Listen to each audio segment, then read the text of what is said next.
Hi, I'm Wendy from GEODNET, and today I'll show you how to buy Geode using Coinbase and transfer it to a Solflare wallet.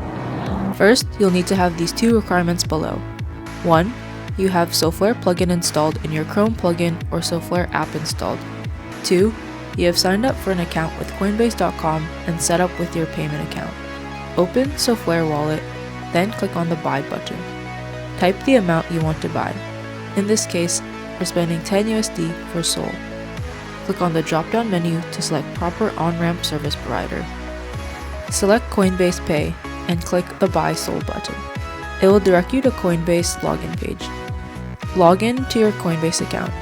If you have already set up payment methods, the default one will be selected. Click on the Confirm and Purchase button. If everything is okay, the purchase will succeed. Now go back to your Solflare plugin. It will show you now have SOL balance. Click on the Swap button. Then click on the Buy Portion USDC button. In the search box, type Geode. Input how many SOL tokens you want to spend. Do not use all of them since you still need to use a small amount of SOL as a gas fee. The swap should be very quick. Now you have Geode tokens in your wallet. These videos are for educational purposes only. I'd love to hear your feedback in the comments below, and if you found this video helpful, please like and subscribe. Thanks for watching. GEODNET. Mind the sky.